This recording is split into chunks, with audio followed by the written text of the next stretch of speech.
যেই মক্কার জমিনের মধ্যে মুহাম্মদুর রাসূলুল্লাহ এর জন্ম, যেই মক্কার জমিনের মধ্যে পবিত্র কোরআনে কারীমের আয়াত আল্লাহ তাআলা নাযিল করেছেন, যেই মক্কার জমিনকে কাবা শরীফকে কেন্দ্র করে আজকে প্রতি বছর প্রতিদিন তওয়াফরত অবস্থায় থাকে। সুবহানাল্লাহ।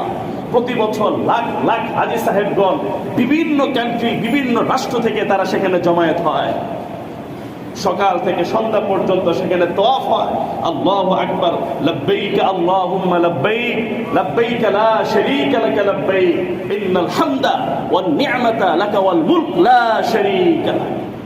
এমনকি মুহাম্মদুর রাসূলুল্লাহ সাল্লাল্লাহু আলাইহি ওয়াসাল্লাম আরো বলেছেন, ওহে আরববাসী, তোমরা মক্কার জমিনকে যাবতীয় অশ্লীলতা, যাবতীয় ফুস্ক এবং ফুজুর এবং যাবতীয় পাপাচার কাছ থেকে তোমরা কি করো? মক্কার জমিনকে পবিত্র রাখো। আর আজকে আমরা কি দেখতে পাচ্ছি? পাশ্চাত্যধারী নগ্ন পোশাক পরিহিতা নারীরা সেখানে নাচ গান করে। গোটা আরব বিশ্বের মধ্যে থেকে যারা আহলে হক উলামায়ে কেরাম শুধু নয়, গোটা বিশ্বের মধ্যে, বিশ্বের মুসলিম মানুষের হৃদয়ের মধ্যে রক্তক্ষরণ হচ্ছে এই দৃশ্য অবলোকন করে। রাসূল পাক সাল্লাল্লাহু আলাইহি ওয়াসাল্লাম হাদিসে পাকের মধ্যে বলেছেন যে আমার উম্মতের মধ্য থেকে এমন সম্প্রদায় অচিরেই আসবে যারা মদ পান করাকে হালাল মনে করবে। আমরা সকলেই জানি 2022 এবং 23-এর মাঝামাঝি সময় সেখানের মধ্যে মদের বারকে তারা কি করে? প্রণয়ন করে এবং এটাকে বৈধতার তারা ব্যবস্থা করে। নাউজুবিল্লাহ।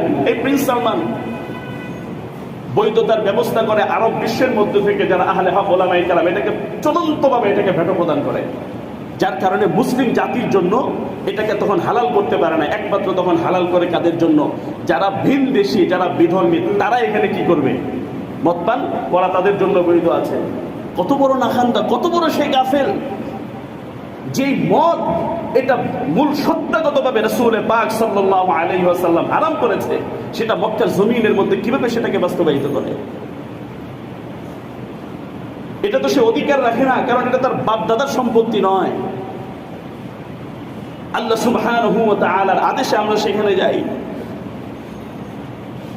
আরো কত কিছু সে বৈধতার রূপ দান করে। আসলে সেও মূলত সেই চিন্তাধারাকে সে লালন করে, যেই চিন্তাধারাকে সে পোষণ করে, এই চিন্তাধারাটা ইসলামিক চিন্তাধারা নয়।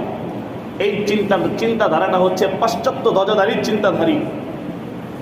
সেই চিন্তাধারাকে সে লালন করে।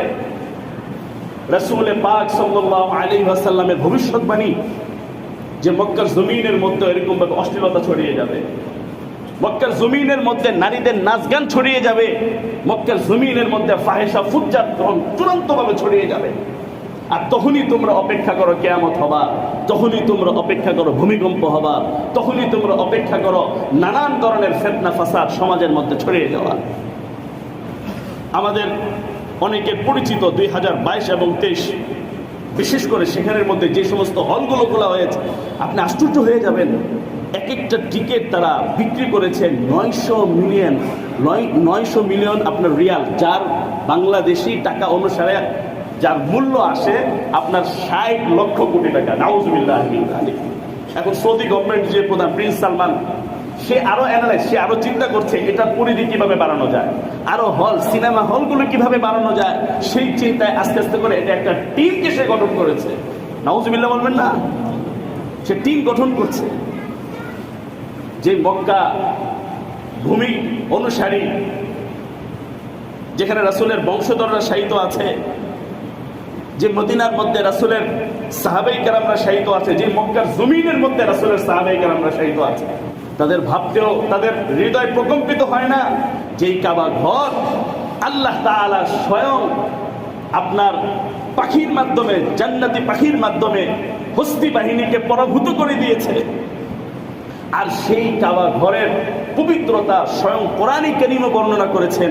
আর সেই কাবা ঘরের আদলে, কাবা ঘরের উপরে স্ট্রাকচার বানিয়ে সেখানের উপরের মধ্যে দাঁড়িয়ে নগ্ন অশ্লীলকামী নারীরা সেখানের মধ্যে দাঁড়িয়ে দাঁড়িয়ে তারা নাচ গান গাচ্ছে, নাচ গান করছে। নাউজুবিল্লাহি মিন যালিক, নাউজুবিল্লাহি মিন যালিক।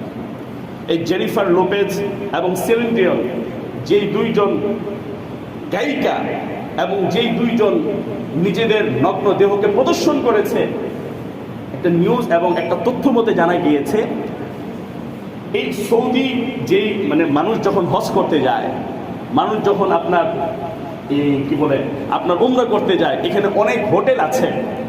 এই হোটেলের মধ্যে শরিকানা ভিত্তিক তাদেরও কি আছে, এখানে অংশীদারিত্ব আছে। এই অংশীদারের একটা ভাগ তারাও পায়। আল্লাহ আমাদের সকলকে হেফাজত দান করুন।